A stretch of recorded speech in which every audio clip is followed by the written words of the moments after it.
Sal.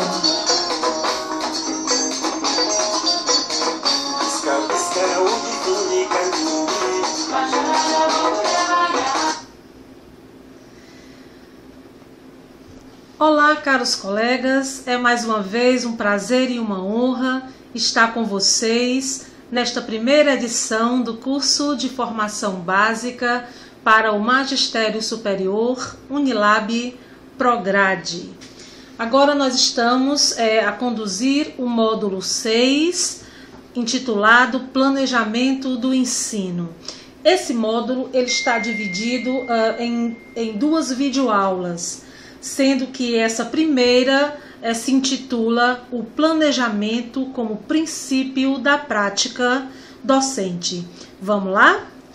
Olha só, no slide de número 2, eu trago para os colegas apreciarem aí o nosso conteúdo programático, assinalando então os dois tópicos, as duas videoaulas que estarão aí sendo conduzidas para que a gente possa ter um melhor entendimento, relembrar esse módulo sobre o planejamento do ensino. Bom, no slide 3 eu trago a vocês o objetivo dessa videoaula. Compreender que o êxito da condução do processo de ensino e aprendizagem depende fundamentalmente da organização do trabalho docente. Bom, para isso, no slide 4, eu trago aí, eu conceituo o que é a organização do trabalho docente, não é? Essa tentativa de conceituar, mas antes gostaria de apresentar duas questões fundamentais, importantes, que irão aí conduzir as nossas reflexões nessa videoaula, não é? Que são as seguintes: qual o sentido e a importância do planejamento educacional? E a segunda, o que está envolvido na ação de planejar? Para que a gente possa estar refletindo aí sobre esses dois questionamentos, eu trago aí 3 relatos sobre a organização do trabalho docente, não é? Ou planejamento da ação docente, 3 relatos de professores do ensino superior. O primeiro diz o seguinte, relato A: é apenas mais uma exigência de gestores, mas que nada influencia a minha aula. O relato B nos diz: o coordenador nem confere, só arquiva no armário. E o relato C: está na minha cabeça, né? O conteúdo, o planejamento está na minha cabeça, não preciso de mais. Né? Então, a partir desses dois relatos, né? desses 3 pontos de vista sobre o planejamento da prática educativa, nós iremos então começar a discutir então para que planejar, qual é o sentido dessa ação no âmbito da prática educativa, da profissão docente, portanto, não é? Planejamento, aí no slide 6, qual o sentido e a importância? Então, a crítica que se faz, que é uma prática, não é, em síntese, de controle da técnica e das ideologias dos anos de ditadura. Então, nos parece que a resistência do professor, da professora, de estar planejando, né, ou os diversos questionamentos que ainda são feitos em torno da exigência do planejamento docente, são aí resquícios, são ranços que ficaram, não é, na história desde a época da ditadura militar, só para fazer um recorte no Brasil, não é? Não é mistério, não é segredo que a época da ditadura militar nós temos conhecimento de que era exercido, de modo geral, uma pedagogia, uma tendência pedagógica mais tecnicista, né, que se exigia, portanto, do professor, não é, exageradamente, um planejamento baseado apenas nos instrumentais, na técnica de ensinar. Se priorizava, na época da ditadura militar, o sentido técnico da prática pedagógica para abafar, portanto, o seu contexto, a sua dimensão política, não é? A sua dimensão ideológica. E essa tendência que se estendeu ao longo de todo o regime militar, no âmbito da educação, acabou por elaborar, não é, uma resistência por parte dos professores, no sentido de acreditar que planejar até hoje é uma exigência meramente burocrática, meramente técnica, não é, de controle, portanto, como eu pontuo aí no segundo ponto desse slide, é um controle, uma cópia, não é, um ativismo, uma ação burocrática, não é, que individualiza, portanto, as práticas pedagógicas, que deixam de dialogar para melhor se controlar a ação docente. Então, cada professor, em geral, recebia o seu planejamento já todo organizado, já todo elaborado pelas secretarias de educação, sejam estaduais ou municipais, e aí esses planejamentos eram apenas reproduzidos sem nenhum questionamento por parte do profissional docente, que era apenas um executor desse plano, não é? Posteriormente, com a reabertura política, não é?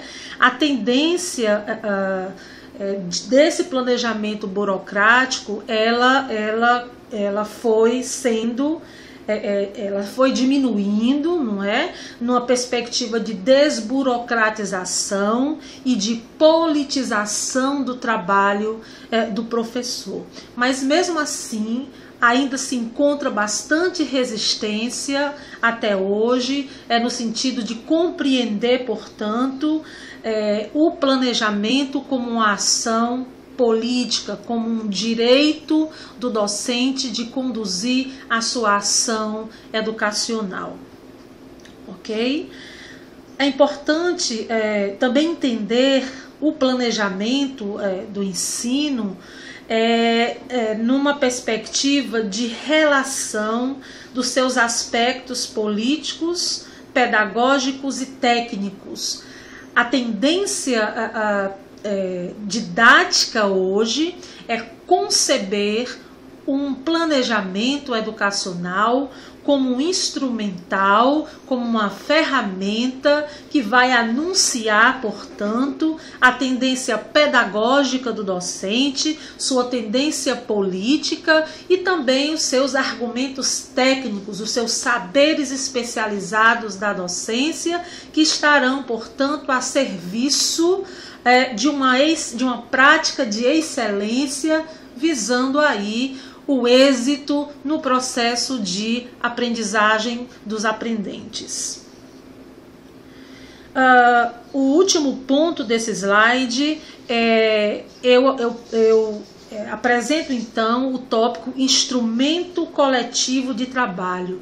É muito importante que o planejamento pedagógico ele seja de conhecimento do coletivo docente, ele seja compartilhado, apesar de não ser ainda uma prática muito comum nas universidades, nos institutos de educação, né, nos centros, nos departamentos.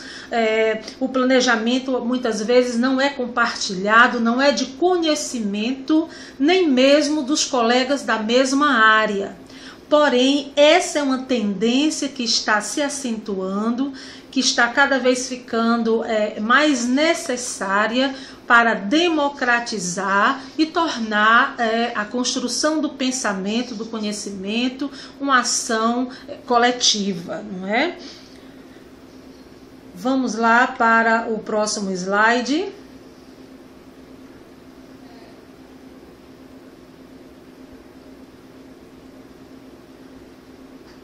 Muito bem. No nosso slide de número 7, eu trago aí a vocês um sentido, não é? O que é que nós poderíamos chamar de planejamento educacional? Então, na tentativa de conceituar, uma possibilidade seria: um projeto que anuncia a intencionalidade do docente, não é? O foco e as tendências política, pedagógica, epistemológica, cultural do profissional docente. O planejamento, é sempre provisório e deve dialogar com os sujeitos local da prática.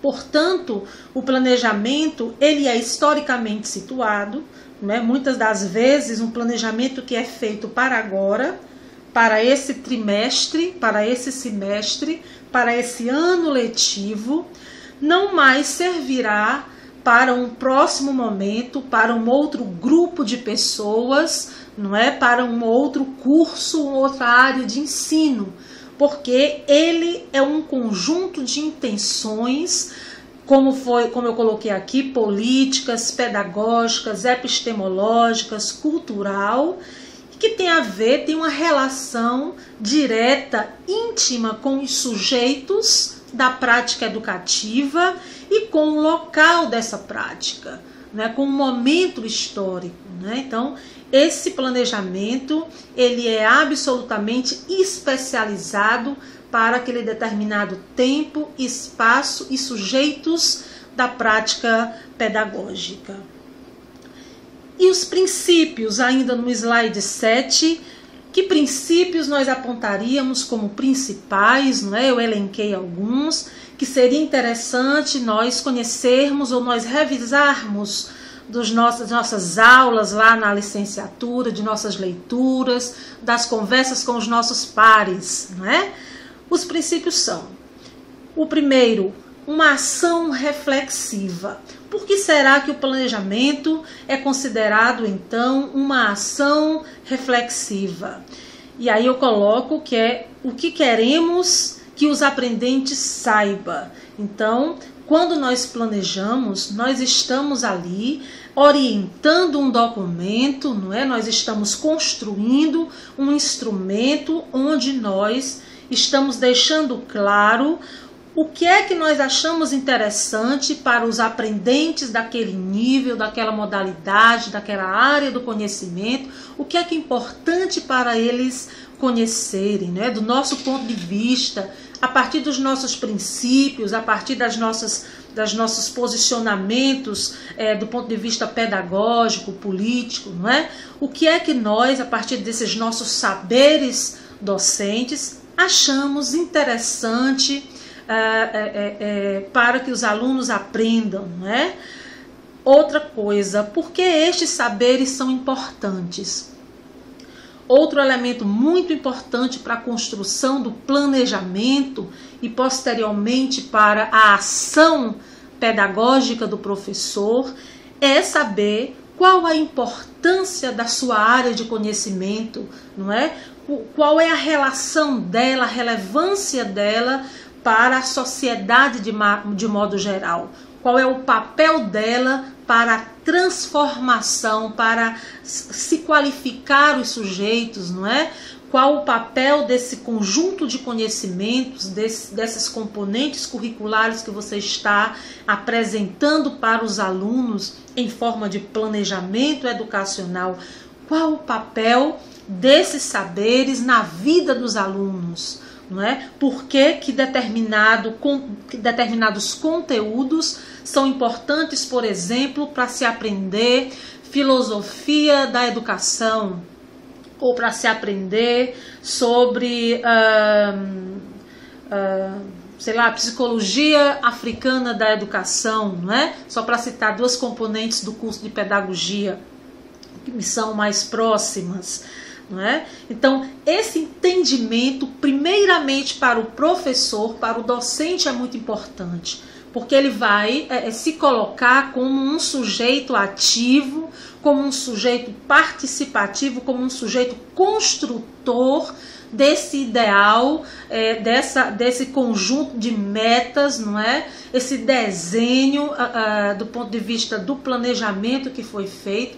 Ele vai ser um sujeito ativo e motivado, não é? A estar desenvolvendo com os alunos uma plataforma de aprendizagem segura, né? Uma plataforma de aprendizagem onde os alunos conheçam seu valor, conheçam a relevância da sua área de conhecimento para si, mas, sobretudo, para a coletividade, né? A importância social dessa área de conhecimento.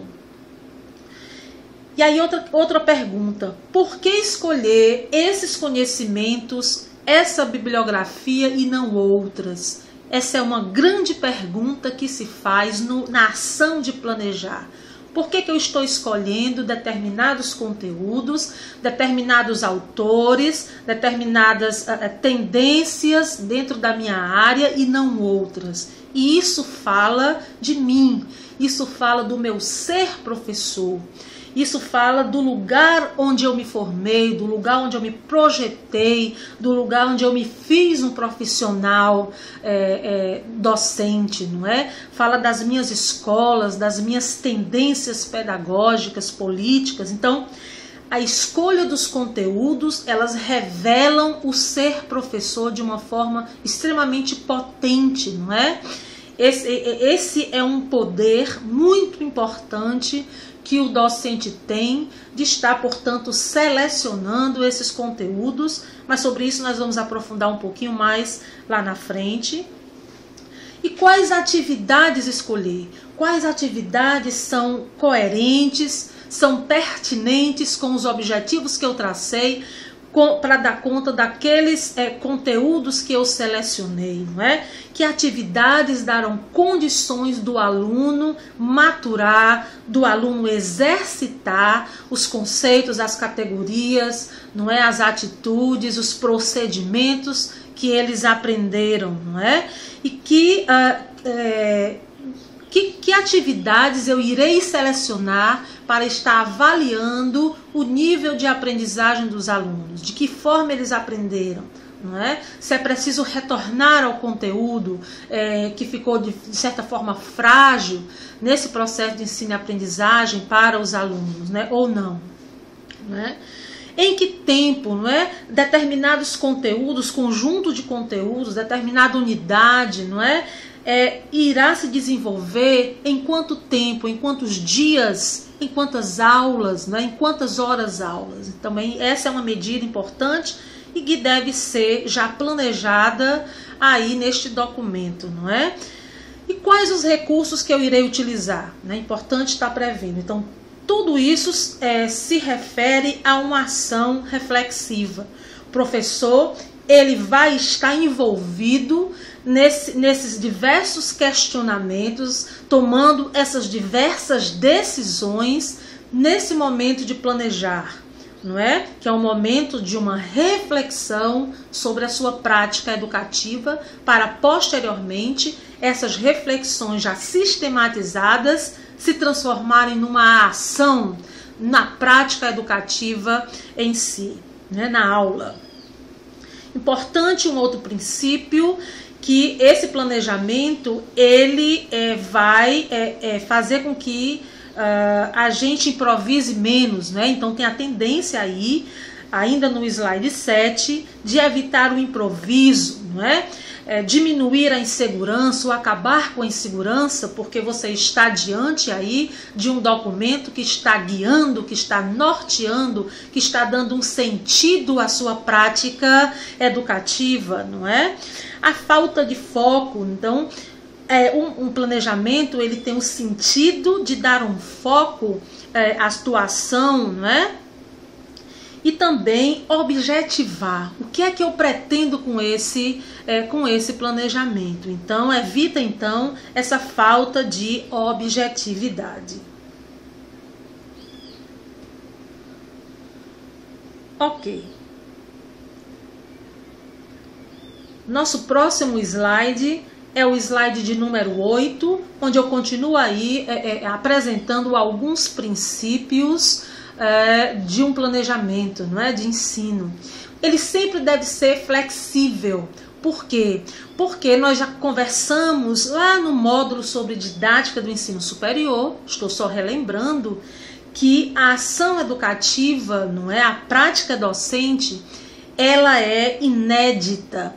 Por mais que você planeje, que você tenha ali um documento que apresente intencionalidades, previsões, mas o ato de ensinar, o ritual de aula, a relação professor-docente-conteúdo, ela tem um argumento inédito que faz com que o professor, muitas das vezes, precise reconstruir, revisar diversos elementos desse plano, conduzindo, portanto, a aula, a prática educativa para um sentido que faça com que esses 3 sujeitos da ação docente entrem em melhor sintonia. Portanto, apenas no exercício da ação docente é que o professor vai estar percebendo se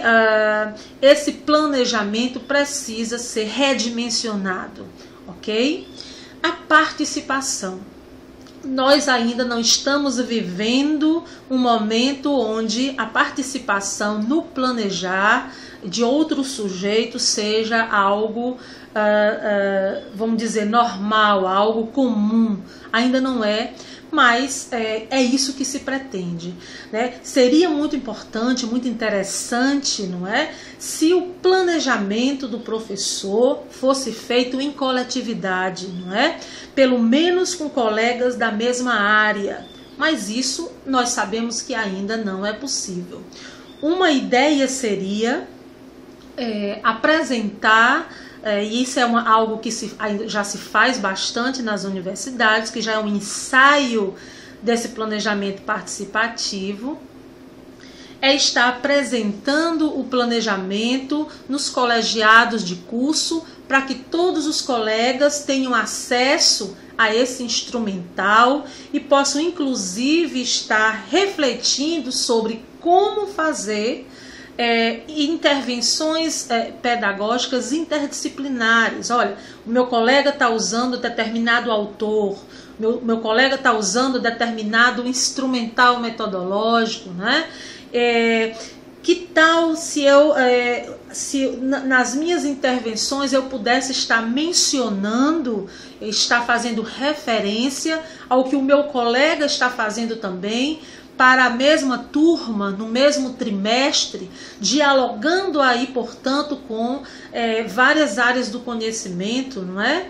Isso é muito interessante, não é, que aconteça, né? Os colegas possam, então, partilhar dos seus planejamentos, recebendo sugestões e dando ciência aos colegas do que ele vai estar trabalhando com os alunos, com os aprendentes naquele trimestre de ensino, não é? Outra dimensão interessante do planejamento participativo, além de ser com seus pares, não é? Docentes com docentes, é partilhar esse momento de planejamento com os próprios aprendentes, não é? Está levando esse planejamento para o primeiro dia de aula e juntamente com os alunos está revisando o planejamento, pedindo a opinião dos alunos sobre determinadas estratégias de ensino, não é? Determinadas, inclusive bibliografias que eles conheçam, não é? Vídeos, documentários, enfim, enriquecendo esse planejamento com os sujeitos da ação didática, no caso, os seus alunos, não é? Com um desses sujeitos. Interessante também o princípio da ousadia, não é? Por que nós planejamos, não é? Um dos elementos importantes é a previsão.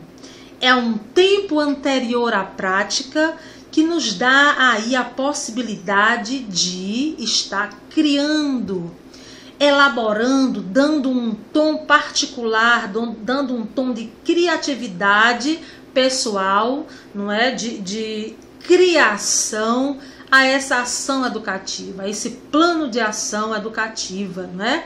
Portanto, esse planejamento, ele pode ser ousado, ele pode inventar, ele pode criar novos instrumentais, ele pode dialogar com outras possibilidades, com outras categorias, não é? Está aí fazendo o que a gente chama de exercitando a inteligência criativa do docente, não é? E por último aí nesse slide de número 8 é a previsão, né? Muito importante se ter esse instrumental para a nossa prática educativa, porque aí nós já estamos dando uma condução, estamos prevendo, não estamos inventando, não estamos aí improvisando a nossa prática educativa, não é? E aí nós estamos aí prevendo situações, problemas, estamos trazendo elementos que vão, não é? A partir desse exercício da inteligência criativa, nós estamos apresentando um planejamento audacioso, muitas das vezes, não é? Se a gente tiver tempo e condições de fazer isso, um planejamento que é original e que vai, portanto, ter mais chance de instigar, de motivar o aluno a pensar, aprender a pensar junto, não é? Pensar em coletividade. Ok? Olha só, no slide 9 eu trago aqui os níveis de planejamento a se considerar, não é? Então, o planejamento, ele não se faz apenas na prática educativa, não é? Não existe só o planejamento de aula, planejamento de curso, não é? Existem várias dimensões desse plano e ele começa lá em cima, não é? Lá nos sistemas de ensino, quando o Ministério da Educação, não é? Como os órgãos de regulação, de controle do ensino, eles estão apresentando, portanto, planejamentos, eles estão apresentando, portanto, diretrizes que vão orientar os nossos planos educacionais, não é? No nível mais micro, não é? Então, existe, portanto, essa sistemática mais a nível mais macro, que aí vai envolver os sistemas federais, os sistemas estaduais e os sistemas municipais de ensino. Depois desse planejamento macro, nós podemos aqui mencionar o planejamento institucional, não é? Que no nosso caso, no caso da Unilab, no caso da nossa instituição de ensino superior, é aí o plano de desenvolvimento institucional que vai estar orientando qual a missão dessa instituição, quais os objetivos, quais as metas, não é? O papel dessa instituição, a importância dela no âmbito internacional, quais as parcerias que ela está fazendo, e no nosso caso, as parcerias de fundamental importância, né, a nível internacional, que a gente já nasce com essa vocação, devem também ser consideradas, não é, para a construção dessa rede de planejamentos que vai estar culminando na nossa prática educativa. Podemos também aqui mencionar o planejamento a nível curricular. Não é? Portanto, sabemos que as áreas de conhecimento, né, elas têm suas próprias diretrizes curriculares, não é? Essas diretrizes, elas são nacionais e elas vão estar balizando, elas vão estar direcionando, apontando para os cursos, não é?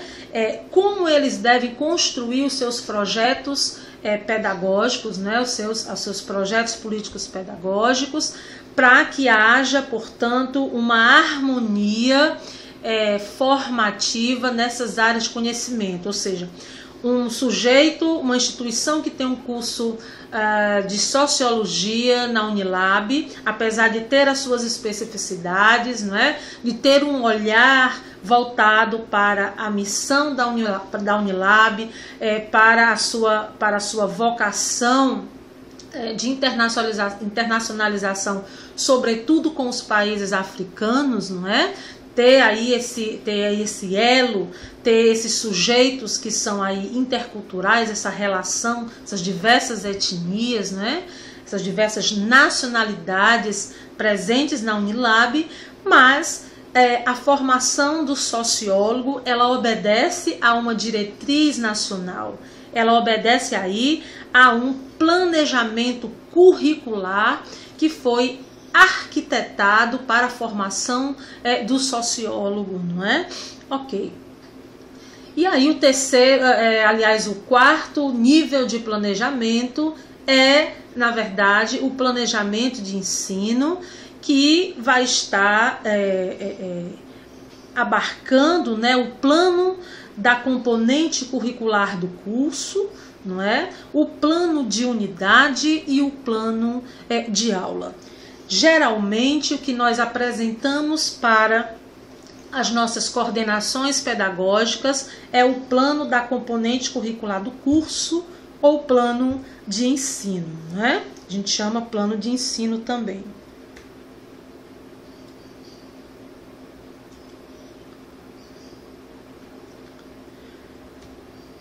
Ok, o nosso último slide dessa unidade é um slide que apresenta aí mais um símbolo adinkra, que se chama Dame Dame, não é?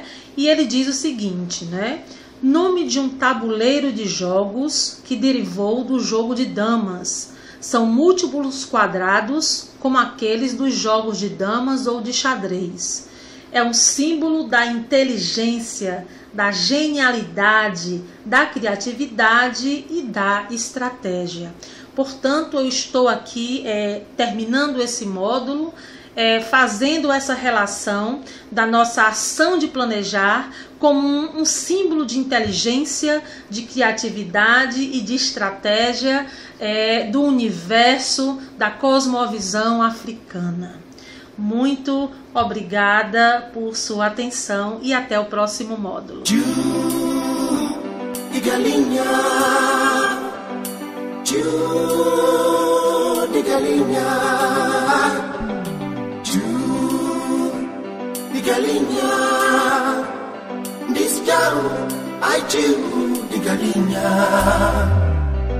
Maneira que pescadorista para a maré, assim também canta para dia de riba.